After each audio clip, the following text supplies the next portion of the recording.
Summer is literally here and we need that butt to be fat and juicy. So I'm very happy that you're watching this video because you need to be in that gym and getting them glutes immediately after your warm up, babes. Please go ahead and step on that treadmill for me and give me 1 mile, no excuses. Unfortunately, Kara is not in the room with us, and shout out to Kyle Fitness for always doing the best job at recording my videos. I started out by walking for 0.10 and then I finished my mile on 7.5 speed. I'm just showing you guys my numbers so that you can see. I want to give transparent, unlike some people. And Now we're going straight into hip thrusts with calves glute bridge for 3 sets of 20, and your last set is going to be as many reps as possible at your heaviest weight. Of course, I always start out with no weight, and it's so important that you do too. It's important to know that even before you put on any weight, you're making those mind to muscle connections, and most importantly, that you're feeling it in your glutes each and every single rep. One thing that I do find tricky about hip thrusts is that it's super easy to feel it in your quads instead of your glutes. One trick that I use to avoid this is I use a proper pelvic tilt, and this is what that looks like. So I'm physically turning my pelvis under. Think of your hips going to the sky and your tailbone is literally rotating under you. Now if you have weak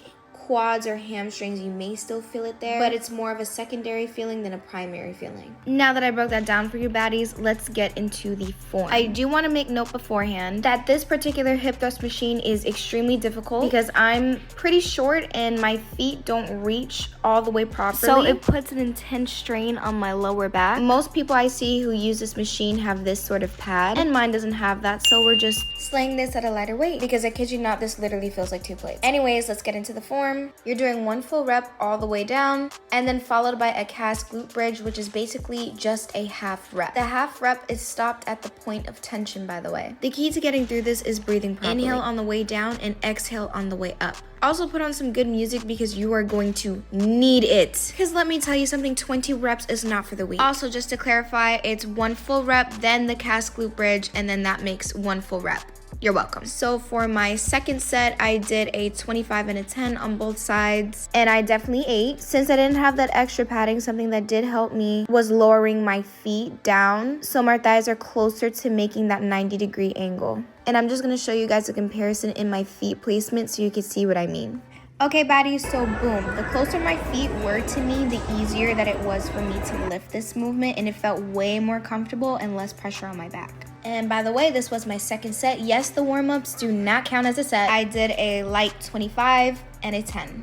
Then for my third set, I did a 45, and I ate that setup as per usual. Moving on to my last set, I was mentally not prepared for how heavy this was about to be because look at me, a fool. An entire clown because I'm so sorry, but this was so heavy. I had to use some arm reinforcements to get myself up. Sprinkle, here's a surprise. I'm adding a 10-second hold to your set. You're welcome for your last set. It is as many reps as you possibly can. And that is exactly what I did. But don't make the same mistake as me because I forgot the pad and it was literally digging into my skin, so I got up, decided to get the pad, and then continued doing my set because girl, there was no way I was gonna finish it without that pad, baby. I just decided to reset my entire set again and start from the beginning, so here I am just doing a little 10-second hold, and then I got straight into my working set shortly after the 10 seconds. My butt was literally shaking at this point. I know you guys can't see it, but there I am.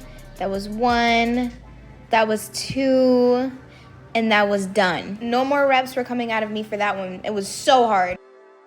Next up is standing abduction for 3 sets of 20 plus 1 set of as many reps as possible for 4 sets total. If you don't have this machine, don't worry girl, I got you. Alternatively, you can just use a regular hip abduction machine. Kindly note, if you're just using the hip abduction machine, it is the exact same thing. You're doing the pulls, you're doing the pause, you're doing the same thing. It is just a different machine, trust me. Now getting into the form, all you do is you stand up and squat.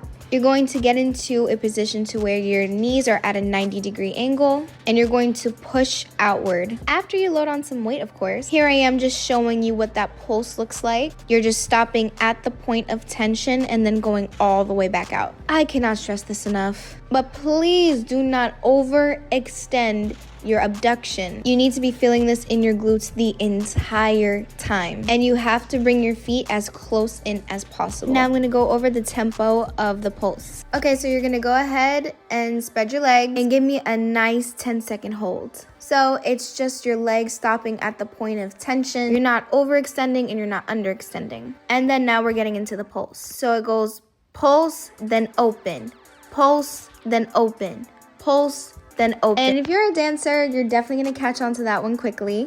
I feel like what makes this even more intense is if you're pausing at the end of your pulses. Now, I had me 2 plates, a 25 and a 10, so your girl was struggling. And this set in particular was the set that was as many reps as I possibly can. And as you can see from the video, I just had to stay put real quick because, oh my God. Yeah, damn.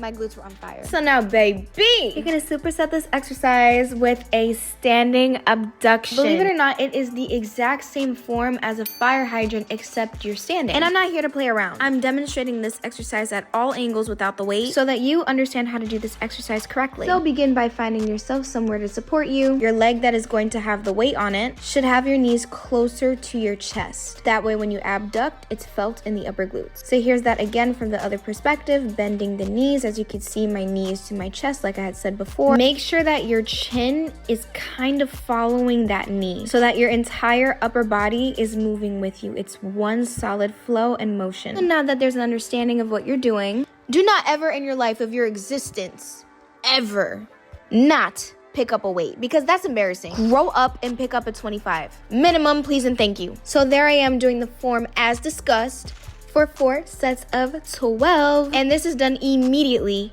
after the abduction. Then and only then, after this superset, you can have your break. Now I'm about to stress something to you. You see my leg at the top of this movement and how it's pausing? Don't you embarrass me. Reciprocate. Thank you. I believe in my body so much, like, what? By the end of the summer, people are gonna be like, girl, did you get a BBL? And you're not gonna say anything because you're just gonna keep the world guessing, and that's on period. Now let's watch together me doing it on the other leg just for, you know, laughs and giggles, because yours needs to look like this too. Slow, controlled, pause at the top. Okay, now moving on. And by the way, if you want to do the same weight that I was doing 35 pounds. Okay, now moving on. We're getting into some strength training because repeat after me. Heavy weight bakes the cake. So I'm doing barbell RDL. And of course, alternatively, you can do dumbbell RDLs if you prefer. I personally feel like I can load on heavier weight with barbell, but I will say it does place just a little bit more of a strain on my lower back. But I don't care because the results are literally worth it. So of course, I'm warming up. I do no weight. Serving mind to muscle connection, always getting my glutes prepared for this work. Listen, you absolutely have to keep that chin tucked, hinge your hips, and reach back with your glutes.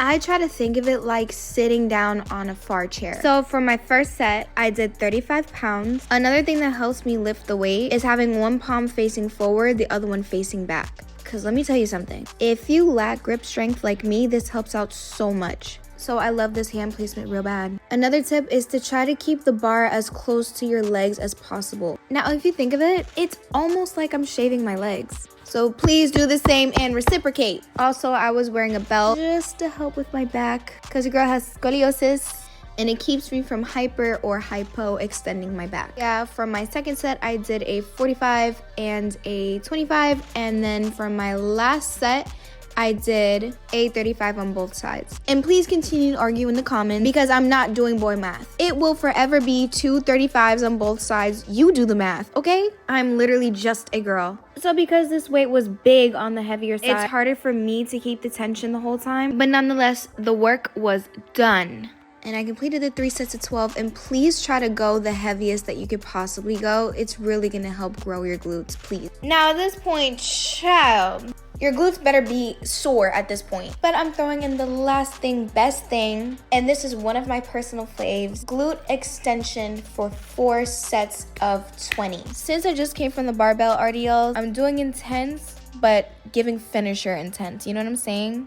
It's not too much on the glutes now, it's just enough. The one thing that I have to stress about this workout, like literally if your back is not rounded, girl, are you trying to grow your back or your glutes? Because if you don't round your back, then you're gonna feel it in your back. And if you round your back, you'll feel it in your glutes. Duh, make sure you apply that or else. Let's say it together, shall we? Reciprocate. So for the first set, I did no weight. And then for the last 3 sets, I just did it with a 45. So that's what I want you to do too. Do a challenging weight, but it's nothing that's gonna be too heavy, but also not too light. And this is for demonstration purposes only. If you cannot complete all 20 reps with the weight, drop it, don't stop, and do it without the weight. It's a perfect killer, a perfect finisher, and your glutes are gonna thank me for this. I promise it was done, but this was not recorded. The baddies do cardio. Go ahead and hop on back on the treadmill for me and give me a mile. Thank you. I'll see you here next time on Celestrefitt. Mwah.